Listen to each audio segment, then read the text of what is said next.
20 de diciembre del 2009. Carretera Federal número 57, 30 kilómetros al norte de Guadalajara, México. El rugido ensordecedor de tres motociclistas de Sinaloa en motocicletas Harley Davidson rompe el silencio del desierto. Velocidad 160 kilómetros por hora, carga transportada $11 millones americanos en efectivo. Destino, una nueva vida lejos de México. Las máquinas atraviesan el aire caliente del desierto como balas de acero cromado. Sus conductores llevan cascos negros que ocultan rostros marcados por la tensión. En los compartimentos traseros, billetes de 100 pesos vibran con cada rugido del motor. Dinero que hace apenas una hora pertenecía al cártel más violento del país. Pero déjame contarte algo que va a cambiar tu perspectiva sobre lo que significa ser inteligente en un mundo donde un error te cuesta la vida. El termómetro marca 38º CUS. El combustible alcanza para otros 200 kilómetros. La frontera estadounidense está a 5 horas de distancia si logran mantener esa velocidad sin ser detectados por los retenes federales que aparecen cada 50 kilómetros en esta carretera. Hace apenas 48 horas estos tres hombres trabajaban para el cártel más peligroso del occidente mexicano. Ahora huyen con suficiente dinero para comprar un pequeño país. La pregunta no es cómo lo hicieron. La pregunta es, ¿cómo lograron engañar a criminales que matan por mucho menos que 11 millones? Esta es la historia de la estafa más audaz, jamás ejecutada contra el narcotráfico mexicano. Una operación tan perfecta que durante 3 años nadie supo que había ocurrido. Una jugada maestra que requirió utilizar las propias reglas del cártel en su contra, convirtiendo su sistema de seguridad en la herramienta perfecta para su destrucción. Conoce a Damián Castillo, 34 años, mecánico especializado en motocicletas de alta cilindrada y veterano de 10 años trabajando para organizaciones criminales en el occidente de México. Damián no era un sicario común. Su expertise residía en algo mucho más valioso. Sabía exactamente cómo funcionaban las rutas de transporte de dinero del cártel. Durante una década había modificado, reparado y mantenido cada motocicleta utilizada para mover efectivo entre ciudades. Conocía cada ruta, cada tiempo de viaje, cada punto de control. Su historia comenzó en 1993, cuando a los 24 años perdió su empleo en una fábrica de autopartes debido a la crisis económica. Desesperado por mantener a su familia, aceptó reparar motocicletas para un empresario local, que pagaba 3 veces más que cualquier taller convencional. No hizo preguntas sobre por qué las máquinas llegaban con modificaciones extrañas o compartimentos ocultos. Con el tiempo, Damián se convirtió en el especialista más confiable del cártel. Podía diagnosticar problemas de motor solo por el sonido, modificar suspensiones para cargar peso extra sin perder velocidad e instalar sistemas de comunicación que funcionaban incluso en las zonas más remotas del país. Su taller mecánico en las afueras de Guadalajara servía como centro neurálgico no oficial del transporte motorizado del cártel. Los jefes confiaban en él porque Damián jamás hacía preguntas, nunca llegaba tarde y siempre entregaba trabajo perfecto. Era el tipo de empleado invisible que los criminales valoran más que el oro, competente y discreto. Damián tenía una regla personal inquebrantable. Nunca tocar el dinero, nunca involucrarse en violencia, solo hacer su trabajo técnico y cobrar su salario semanal de 2,000 pesos. Esta filosofía lo había mantenido vivo y respetado durante 10 años en un negocio donde la expectativa de vida promedio es de 18 meses. Su esposa María creía que trabajaba para una empresa de mensajería especializada. Sus 2 hijas estudiaban en escuela privada gracias a los ingresos que él justificaba como contratos gubernamentales.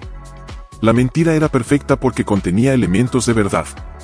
Técnicamente sí transportaba paquetes importantes para personas poderosas, pero Damián tenía un punto ciego que ni él mismo conocía.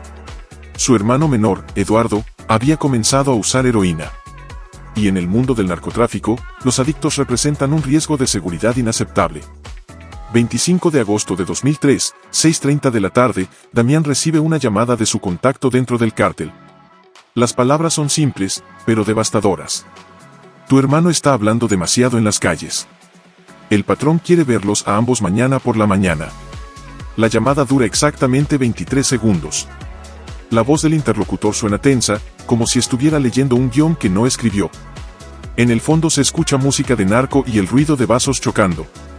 Definitivamente está llamando desde un bar controlado por el cártel, lo que significa que la conversación está siendo monitoreada por múltiples personas. En el vocabulario del narcotráfico, el patrón quiere verte. Tiene un 95% de probabilidades de significar ejecución inmediata. Damián conoce las estadísticas porque ha visto desaparecer a docenas de personas. Después de recibir esa misma convocatoria, El mecanismo es siempre el mismo.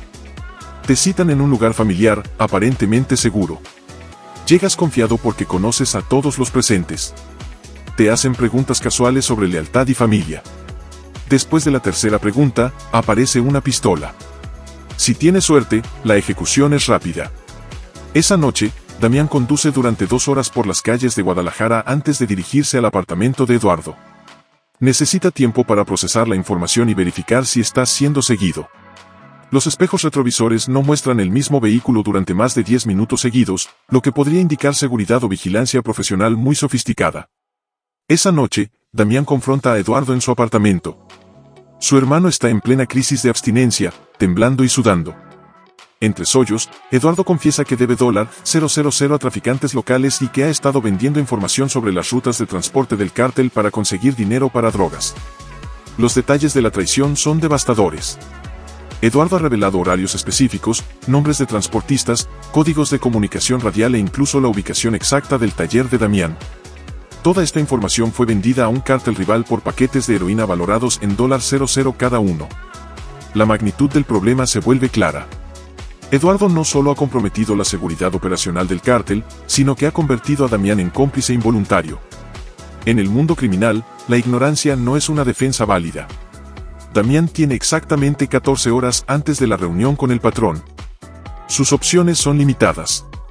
Presentarse y morir junto a su hermano o huir inmediatamente y convertirse en fugitivo permanente con apenas 3.000 en efectivo. Pero hay una tercera opción, una que requiere utilizar todo su conocimiento acumulado en 10 años y apostar su vida en una sola jugada maestra. Damián conoce un secreto que podría cambiar todo. El jueves de cada semana, exactamente a las 10 de la mañana, 3 motociclistas de Sinaloa transportan los ingresos semanales del cártel desde 5 ciudades diferentes hasta la casa de seguridad principal en Guadalajara. El monto promedio, entre 8 y 12 millones de dólares en efectivo. Esta operación semanal existe desde 1998. Damián la conoce íntimamente porque ha preparado y mantenido las motocicletas para cada transporte durante los últimos 5 años. Sabe que los 3 transportistas siguen una ruta específica diseñada para minimizar la exposición a retenes federales y maximizar la velocidad de desplazamiento. Durante años, Damián ha preparado y mantenido las motocicletas para esta operación semanal. Conoce cada detalle. Rutas exactas, tiempos de viaje, puntos de parada, códigos de comunicación radial y, más importante, 3 hombres de confianza absoluta, máquinas modificadas para velocidad máxima, comunicación constante por radio y rutas que cambian mensualmente para evitar patrones predecibles. Pero Damián ha identificado la falla fatal que nadie más ve. Su plan requiere explotar una vulnerabilidad sistemática que él mismo había identificado, pero nunca reportado. Los transportistas siempre se detienen en el mismo restaurante de carretera a la misma hora, siguiendo una rutina predecible que viola todos los protocolos básicos de seguridad. Esta parada no oficial ocurre porque el líder del equipo de transporte, un hombre llamado Ramiro, sufre de diabetes y necesita inyectarse insulina cada 4. Se convirtió en su punto de parada. Obligatorio porque tiene un baño limpio. Y privado donde puede administrarse la medicación sin ser visto. Damián necesita 2 cómplices con habilidades específicas. Recurre a Nicolás Herrera, experto en interceptación de comunicaciones radiales y esmitar con experiencia en operaciones encubiertas. Su historial incluye 5 años en el Ejército Mexicano, especializándose en guerra electrónica antes de desertar y unirse al mundo criminal. El segundo es Alfonso Ruiz, falsificador de documentos, con contactos en el mercado negro de identidades. Alfonso puede crear pasaportes, licencias de conducir y documentación vehicular que pasa cualquier inspección rutinaria. Su precio, 100,000 pesos por identidad completa. Pero acepta trabajar por porcentaje en operaciones de alto riesgo. La preparación incluye 3 elementos críticos. Obtener uniformes idénticos a los utilizados por los transportistas oficiales. Modificar 3 motocicletas Harley Davidson para replicar exactamente las especificaciones de las máquinas originales y crear documentación falsa que les permita cruzar la frontera hacia Estados Unidos. El uniforme es específico: jeans negros, botas de cuero con refuerzo metálico, chamarra de cuero sin insignias y casco, integral negro mate. Todos los elementos deben parecer usados pero bien mantenidos, sin marcas de identificación, que puedan conectarlos con talleres específicos. El plan operacional es elegante en su simplicidad. Interceptar a los transportistas reales, tomar su lugar, recoger el dinero siguiendo la ruta establecida y desaparecer antes de que alguien note la sustitución. Jueves 28 de agosto de 2003, 9:15 de la mañana. Restaurante El Mirador, carretera Federal 57, KM 93. Los tres transportistas reales llegan exactamente a las 9:20, siguiendo su rutina semanal, con precisión matemática. Damián y sus cómplices esperan en el estacionamiento, vestidos con uniformes idénticos, montando motocicletas visualmente indistinguibles de las originales. El estacionamiento tiene exactamente 17 vehículos, 12 automóviles familiares, 2 camionetas de carga y 3 motocicletas adicionales que no pertenecen a la operación. Esta información es crucial porque cualquier cambio en el entorno podría alertar a los transportistas sobre una posible emboscada. Nicolás activa un bloqueador de señales que interrumpe las comunicaciones radiales en un radio de 2 km. El dispositivo obtenido por contactos militares opera en las mismas frecuencias utilizadas por el cártel sin generar interferencia detectable por equipos comerciales. En el mundo del narcotráfico, la pérdida de comunicación durante 10 o 15 minutos es común y no genera alarma inmediata.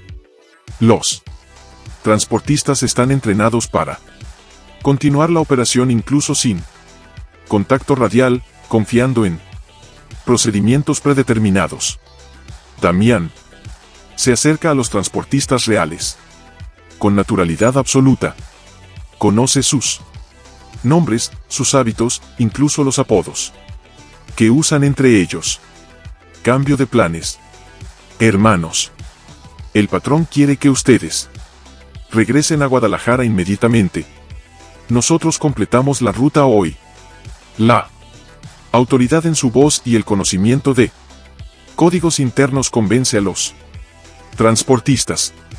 En el cártel, obedecer órdenes sin preguntas es una cuestión de supervivencia. Los tres hombres entregan sus radios, documentos de ruta y claves de acceso sin resistencia. Ramiro, el líder del grupo, titubea por un momento. ¿Quién autorizó el cambio? Damián responde con información que solo alguien del círculo interno conocería. El coronel dice que hay problemas con federales en Puerto Vallarta. Mejor que caras conocidas no aparezcan por allá. Hoy, 10:45 de la mañana, Ciudad de Colima. El primer punto de recolección es una tintorería que funciona como fachada. El edificio tiene 2 entradas, una pública que da a la calle principal y otra privada en el callejón trasero donde ocurren las transacciones reales. Damián presenta los códigos correctos, saluda al encargado por su nombre real y recibe 2.400.000 pesos empacados en bolsas de lavandería. Los billetes están organizados en fajos de 10.000 pesos envueltos en plástico para protegerlos de la humedad. La tensión máxima llega cuando el encargado comenta: «Te ves diferente hoy, Ramiro». Damián responde sin titubear: «Nueva dieta, hermano. La esposa me tiene a puro pollo y ensalada». El encargado ríe y no hace más preguntas. Esta improvisación funciona porque Damián conoce detalles personales de Ramiro, obtenidos durante años de conversaciones casuales en el taller. Sabe que su Esposa es nutrióloga, que él odia las verduras y que constantemente bromea sobre su sobrepeso. El dinero es transferido a los compartimentos modificados de las motocicletas en menos de 5 minutos. Alfonso verifica que los fajos estén completos usando una máquina contadora portátil que procesa 500 billetes por minuto. 12:30 del mediodía. Manzanillo, Colima, un restaurante de mariscos en el puerto. El contacto es más cauteloso. Examina detenidamente los documentos y hace preguntas sobre procedimientos específicos. El ambiente es más tenso porque este punto maneja dinero de exportaciones marítimas, que requiere mayor seguridad. Alfonso maneja la situación usando información que Damián le proporcionó sobre la personalidad del contacto. El hombre se llama Esteban, tiene 42 años y su única debilidad emocional es su hijo que estudia ingeniería en la Universidad de Guadalajara. ¿Cómo está tu hijo en la universidad?, pregunta Alfonso. Las rutas fijas fueron abandonadas, los códigos de comunicación se cambian semanalmente y ningún transportista conoce más de un segmento de la ruta completa. Los puntos de recolección ahora cambian aleatoriamente y cada operación requiere confirmación biométrica. Damián jamás regresó a México. En entrevistas anónimas años después reveló que el éxito de la operación dependió de 3 factores críticos: conocimiento interno profundo, explotación de rutinas predecibles y la capacidad de los criminales de confiar en personas que demuestran competencia técnica. Su filosofía personal evolucionó después de la operación. En el mundo criminal, la violencia es power, pero la inteligencia es poder absoluto. Cualquiera puede matar, pero solo un genio puede robar 11 millones sin disparar un solo tiro. Eduardo permanece sobrio desde la operación. Ahora trabaja como consejero en rehabilitación de drogas en una clínica de Denver, utilizando su experiencia personal para ayudar a otros adictos. Nunca supo exactamente cómo su hermano obtuvo el dinero para su tratamiento y Damián prefiere mantener ese secreto. La ironía final. El cártel siguió contratando los servicios del taller mecánico de Damián durante 3 meses después del robo, sin saber que el edificio estaba vacío y que las reparaciones las realizaba un mecánico subcontratado que no tenía idea de la verdadera identidad de su jefe. Las facturas fueron pagadas puntualmente hasta que finalmente alguien visitó físicamente el taller. Hasta el día de hoy, esta operación sigue siendo estudiada por agencias de seguridad como ejemplo perfecto de cómo el conocimiento interno puede convertirse en la vulnerabilidad más peligrosa de cualquier organización criminal. Los manuales de la DEA incluyen el caso como estudio de infiltración por competencia técnica, 11 millones de dólares, 3 motocicletas, 48 horas de planificación y la demostración definitiva de que en el mundo criminal la inteligencia siempre vence a la violencia. La pregunta que deberías hacerte: si 3 hombres pudieron engañar al cártel más poderoso de México, ¿qué vulnerabilidades tiene tu propia vida?